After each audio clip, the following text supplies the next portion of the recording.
My husband and I have always been the type of parents who have encouraged our children to try different things and to have a different outlook on the way they do things in life. And my daughter came to me with an idea for a business. I had been waiting for her to figure out what she wanted to do, if she wanted to do her own business. And I was so excited when she told me. So let me tell you what I told her. Welcome to GEB Johnson Podcast with your host, Jamila Johnson. Here, you will hear about finding the right career to fit your purpose and mastering your mindset. This is where you will learn how to take control of your life and make it happen.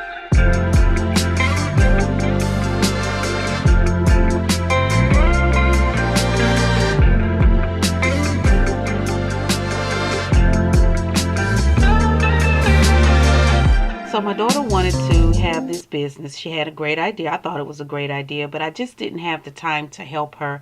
I was trying to get my business up and running and try to get it as close to autopilot as I could, and I just did not have the time to help her. So the first thing she said, well, I really think I need to set up a business website, and I thought that is probably true, but I'm not wanting to spend the money to do that because one, we don't know if this is a good idea, and two, I'm not sure if you're going to stick with this. I do not want to run your business and mine.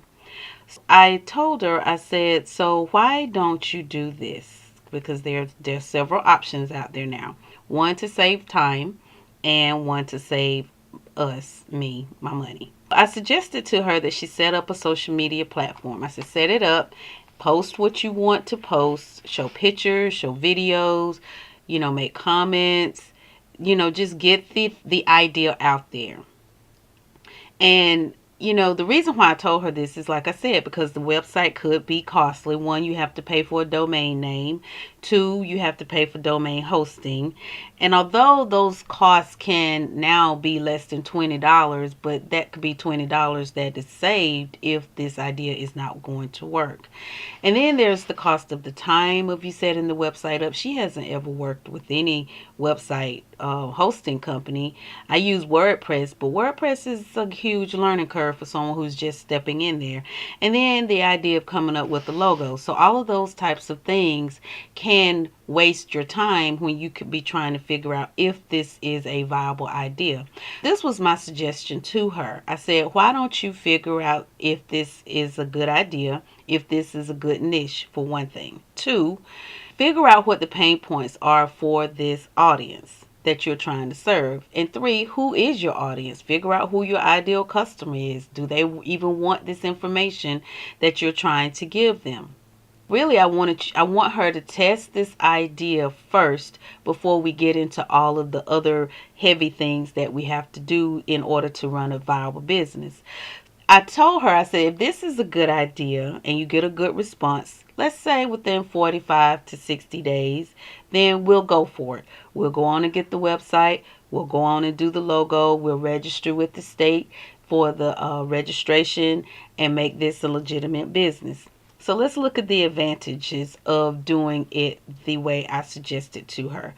First, you need to see if this is a viable idea because people come up with ideas all the time, and some of them are good and some of them are not. Think about it. The first time that we had the touch tone phone was from Samsung. Samsung came out with this touch phone and the marketplace was not ready for it. When Apple came out with it a few years later, the marketplace was ready for it. So Samsung wasted a lot of money on the development and all of the R&D for it. However, the marketplace was not ready for that type of product at the time.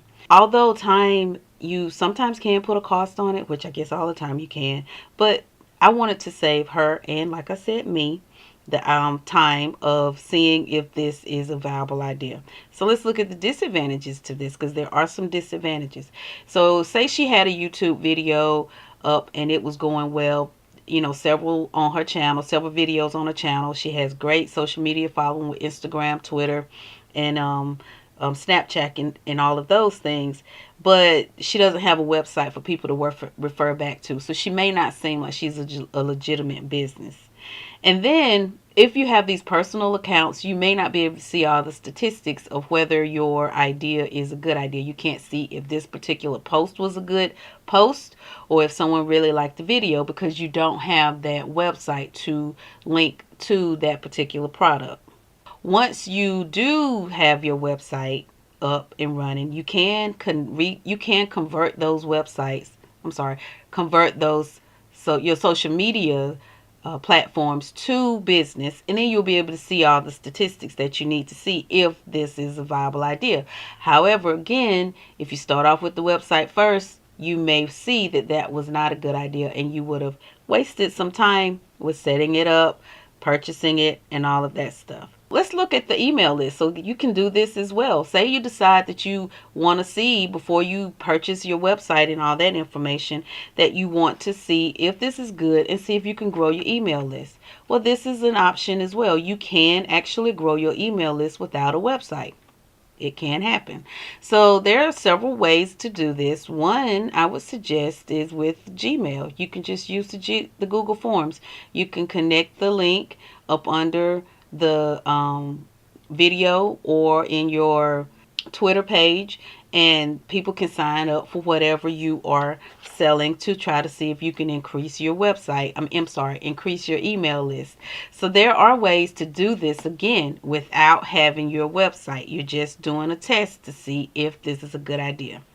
So now, if you are a for-profit organization, you have to be legitimate. People aren't going to take you seriously if you really don't have a website. There is hardly any business today that does not have a website. If someone says they have a business, the first thing they're going to do. I've seen people sit in a meeting and someone step up to the platform and start talking, and they say that they have this business. They immediately start Googling this person's business while they're standing there talking. You do want to seem legitimate if you have a for-profit business. You do want to connect your email to that website. For example, for me, I have Janola at gebjohnson.com. A lot of times when you're filling out forms, trying to do certain platforms or use certain platforms, they do really want that business email.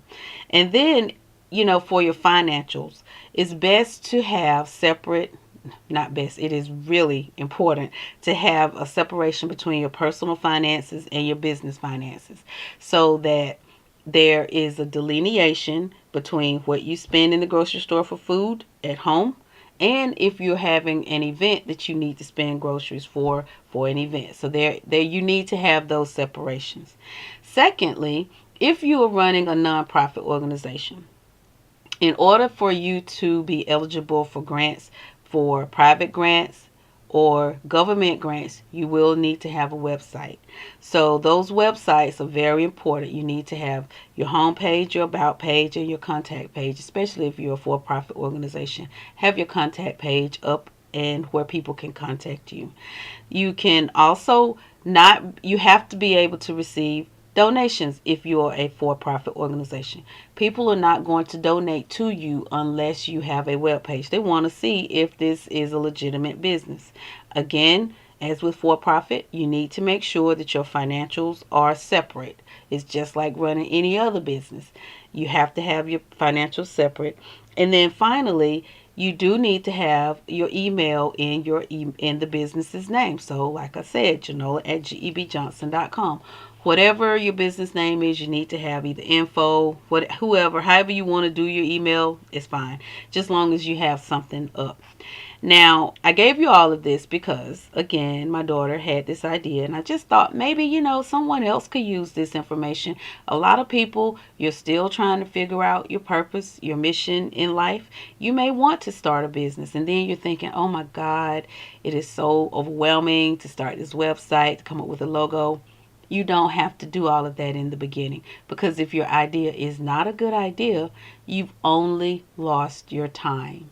And it really wasn't that much, considering if you had to spend that time on developing your website, trying to create a logo or figure out what kind of logo and the cost of a logo, so that all you could do is just go to your social media platforms, see if this is a good idea.